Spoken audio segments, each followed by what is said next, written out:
Olá pessoal, tudo bem com vocês? Eu sou a professora Laura, da Escola Euridice Ferreira de Mello.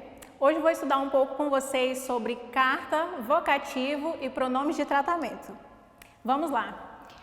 Como funciona esse gênero? A carta de reclamação e carta de solicitação.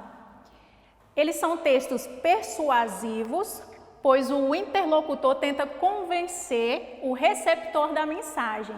Mas como assim convencer? Por que convencer? Outros dois questionamentos que eu tenho para vocês também. Por que reclamar? Por que solicitar?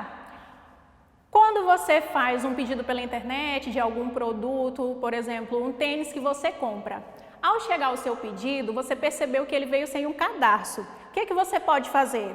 Você pode enviar uma carta de reclamação. Nessa carta de reclamação, você tem que tentar persuadir aquela empresa ou aquele vendedor de que você precisa daquele produto. Então lá você vai entrar com argumentos, assim como na carta de solicitação. Já a carta de solicitação, ela serve mais para você pedir alguma coisa boa para você. Na carta de reclamação, geralmente não é tão boa assim, não é mesmo? Então, na carta de solicitação, como exemplo, a gente pode utilizar os meninos que gostam de jogar bola na quadra. Para você utilizar a quadra, você precisa enviar essa carta de solicitação. Você manda o seu pedido, que será uma coisa boa para você, e aí se os seus argumentos forem bons, dependendo da resposta, vai ser bom também o seu resultado.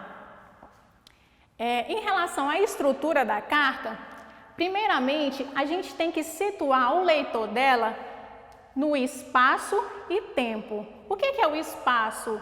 O espaço é de onde eu estou escrevendo aquela carta. No meu caso, eu escrevo a carta de Palmas, Tocantins. Já o que é o tempo? O tempo é a data, mês e ano que você está produzindo aquela carta. É importante isso? Sim, por quê? Para você saber se aquele pedido é uma coisa recente, se você precisa de uma resposta imediata. Em relação ao assunto, no assunto você vai colocar o que você quer com aquela carta, sobre o que você quer reclamar, sobre o que você quer solicitar.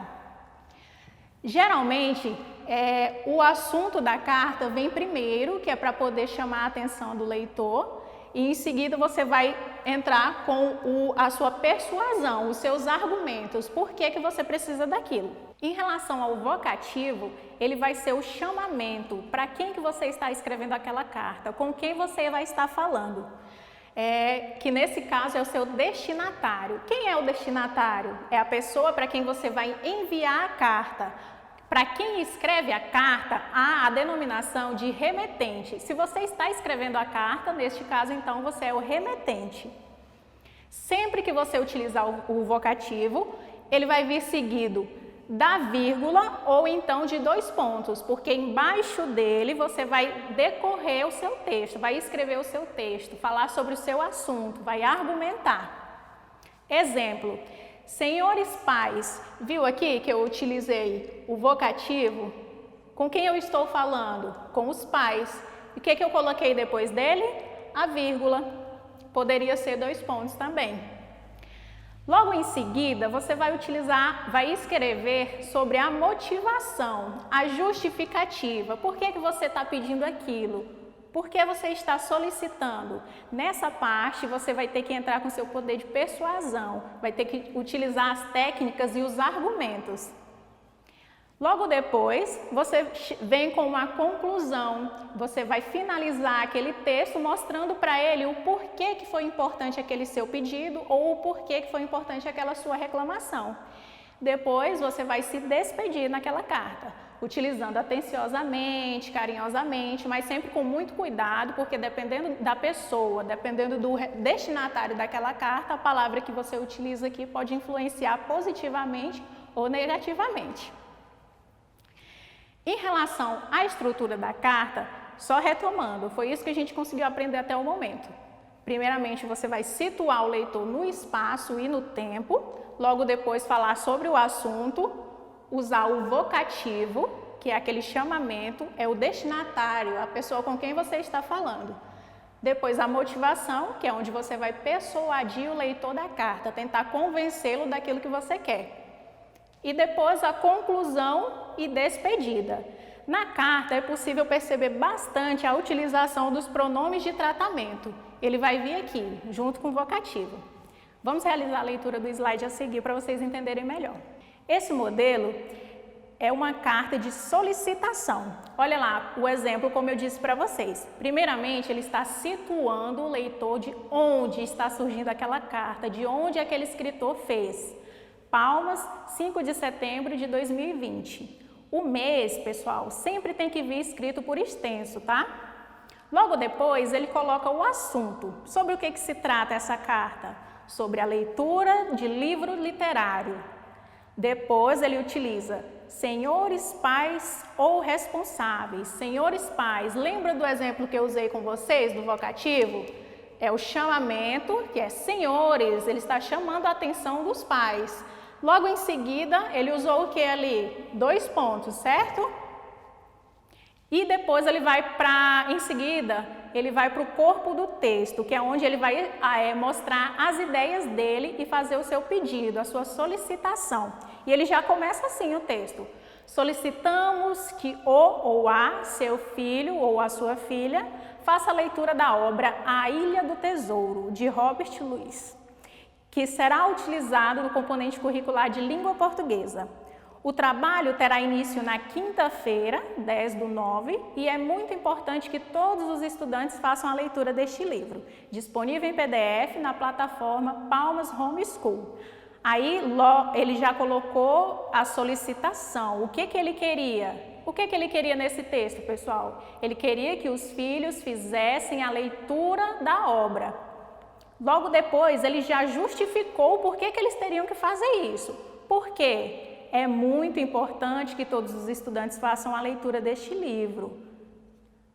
Em seguida, ele se despediu. Ele realizou a conclusão do texto e se despediu utilizando o atenciosamente. Tá vendo? E logo embaixo, ele colocou o nome, Maria das Graças Alves dos Santos. Já se identificou também, colocando a sua assinatura. O próximo texto já é uma carta de reclamação. Veja só, o padrão de escrita é o mesmo. Olha só, a estrutura. Primeiramente, ele situa o leitor, Fortaleza, onde está sendo escrita aquela carta. Logo depois, ele coloca a data também, 7 de março de 2010. E ele já começa com o vocativo. Caro senhor, e com quem ele está falando? Gerente do supermercado Preço Bom. E já explica também de onde é, loja da Rua da Praça, que no caso de onde é esse senhor com quem ele está falando. Seguindo, há muitos anos nossa família é freguesa deste supermercado. Hoje, porém, estamos muito decepcionados com o atendimento de sua loja. Tá vendo? Como é uma carta de reclamação, ele já apresenta um descontentamento. É uma coisa que não é muito agradável. Lembra que eu expliquei para vocês aqui? Reclamar é bom? Não. Quando algo está bom, você elogia, acha bom. Agora, quando algo vai ruim, a tendência é você reclamar. Já é o contrário de solicitar. Geralmente, quando você realiza a solicitação, é para uma coisa boa, uma coisa importante, uma coisa mais interessante. Nesse exemplo que a gente está vendo agora, é uma reclamação, então é algo que não foi bom. Retomando o texto. Semana passada, no dia 2 de março, compramos um pote de 500 gramas de maionese. Que coisa! Que apesar de estar dentro da data de validade, está visivelmente estragada e cheirando mal. Ao mostrarmos a nota da compra e pedirmos a substituição do referido item ao funcionário, identificado como Armando Guerra, ele disse que a loja não tem nenhuma responsabilidade sobre a mercadoria que já saiu do estabelecimento. Então, pelas palavras e pelo argumento que ele utilizou, você percebe o descontentamento dele, a reclamação. Você acha que ele conseguiu convencer o dono do supermercado? Continuando o texto. Assim, gostaríamos de pedir diretamente ao senhor a substituição do produto ou a devolução do dinheiro pago pelo vidro de maionese, sob o risco de eu ou minha família nunca mais comprarmos em seu supermercado. Eu acho que essa reclamação dele foi bem convincente, hein? Logo em seguida, ele já dá a conclusão e já faz também a sua despedida, cordialmente, e coloca lá o seu nome, Eliane Aparecida dos Santos. Vocês perceberam a presença dos pronomes de tratamento na carta? Viu como ela é bem marcante? Porque ela é quem diz com quem eu estou falando. Então, vamos ver mais um exemplo? Vamos ver os exemplos mais utilizados dos pronomes de tratamento? Olha só, Vossa Alteza, a gente utiliza a abreviatura VA. Para que serve? Para quem ela se direciona? A príncipes e duques. Vossa Eminência, para quem que ela está se direcionando? A quem ela fala? Cardeais. Vossa Reverendíssima, está se referindo a sacerdotes e bispos.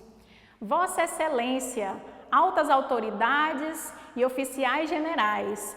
Vossa Magnificência, reitores de universidades. Vossa Majestade, se por acaso vocês fossem mandar uma carta para um rei ou uma rainha, no lugar de senhores, você teria que colocar Vossa Majestade. Vossa Majestade Imperial, para imperadores, o nome já é bem sugestivo. Vossa Santidade, ao Papa. Vossa Senhoria, tratamento cerimonioso. Ou Vossa Onipotência, que no caso está se referindo a Deus.